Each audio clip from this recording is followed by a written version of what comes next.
brought it to me, you know, that I hope you're there for me, because I'm there for whatever, you know. And I'm like, basically, you just, I can tell people whatever they want. I don't give a fuck. Well, they probably the therapists do. That's their whole life, you know. If you know, their whole life is a bloody lie. So I'm gonna move the camera because I'm kind of sick of talking like that. Their whole life is a bloody lie. You see what it really is? Their life is a, I'm a therapist, you know. And I got a lot of problems myself, and I can fix other people's problems to deflect the shit from myself. The real problem is me, and they really get all worked up as the whole life. It'd be like, you know, it'd be like cutting off a surgeon's hands, you know, or when a surgeon loses a patient, you know, that's kind of what they do. They see me as like, oh, we lost another one, you know, like comparing themselves to a brain surgeon who loses a patient. You know, only thing you lost, man. The only thing you lost was some self-respect. Go out. Dude, you know, that's the worst job in the world. A counselor in a halfway house.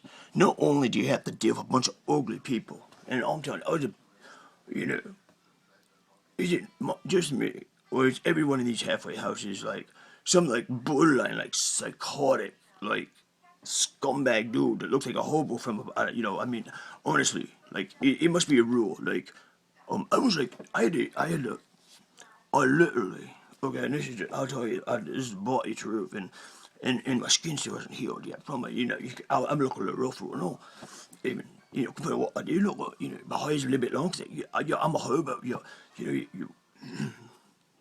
I don't even have myself a fitty suit, you know, I mean, this is kind of shy, a hobo wears, you know, but, you know, case in point, I used to drive by them halfway house motherfuckers, you know, walking. They were always walking, the walking places, probably because I guess they don't have cars, you know, or they don't have limos and shit like that either.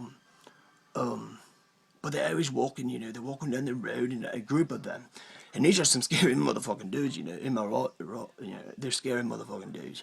And what happens is you always have to look at you when you're driving by, and you try not to make eye contact with. I don't make eye contact with those sons of bitches when I'm driving by, because they're just weird. And then the worst part is if you're going to like 7-Eleven, we're going to 7-Eleven to buy, and you're on the parking lot and you get out, you kind of like, oh god, dude, you know, those people, I saw these people earlier walking from the halfway house, and oh great, there's about 13 hobos, you know, who are looking at me like they're prisoners who want to fuck me. But I don't know how to explain it. I just do not like the internet. And to find myself living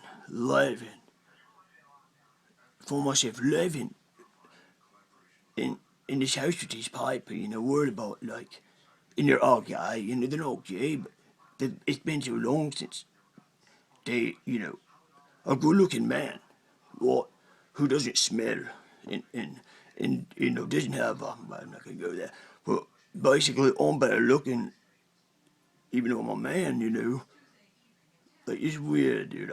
They just really, I'm never gonna get myself a good-looking guy again. And I'm kind of sick and tired of all I've had, but like a bunch of fat bitches and ugly chicks and shit. Well, I'd rather fuck a dude, you know. I can kind of see that, you know. It's weird as I was in that rehab place so long, you know. I haven't got laid after, you know.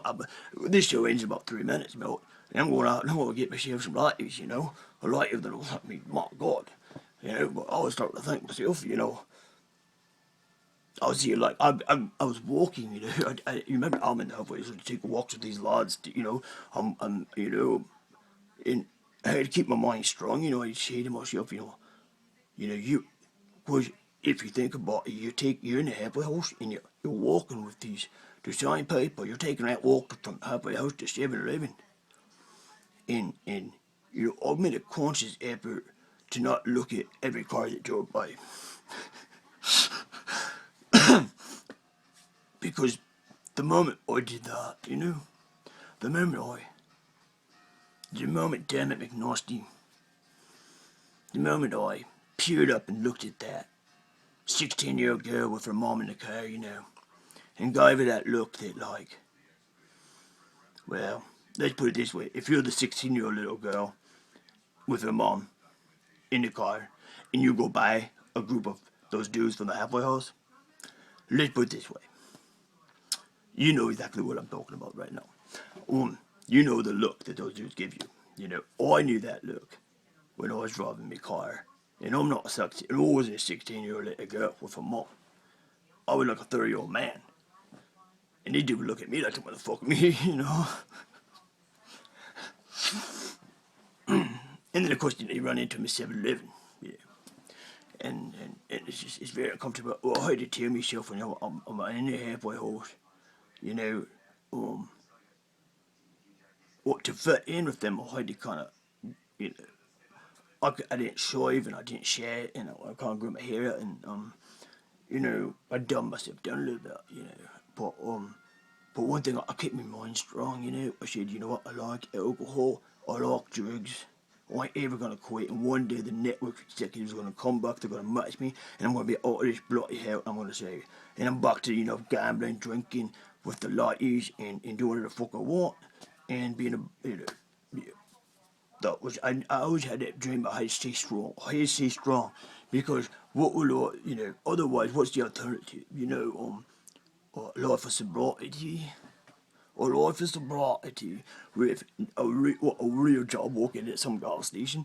I mean, what are those people in the halfway house? What is their, I mean, so, so Tom, this is an example from the group therapy, you know, the halfway house. So Tom, tell us, you didn't speak last week, and could you share some of your thoughts, some of your goals for the future? And you know, the guy's like, Tom's like, oh, you know, Tom's your typical. Tom is just a made up dude, you know. I don't like to use right. Okay, Tom wasn't made by him. I was there, you know. But Tom's like, see, I have no education. I have 5 drunk drivings. When I get out of this halfway horse, I'm probably, you know what? I'm probably homeless. My highlights of my day are getting up in the morning. The 3 times we get in a group and we walk around the town, and I've got to stare at the 16-year-old girls in the cars, and I get to stare at I get to stare at every car that drives by, and I'm going, you know, I don't know where I'm really going with these. Okay, but anyway, my whole point is I just stay strong in my mind, not to get into that mindset where, oh, you you are one of these people, you know. Because I'm not one of them people, and I knew, you know, those people, they drink because their life bloody sucks, and they're not having fun, and when they're doing drugs and they're drinking, they ain't having fun, they're miserable bastards, and they, you know, they don't get enough pussy or anything like that. No, that's why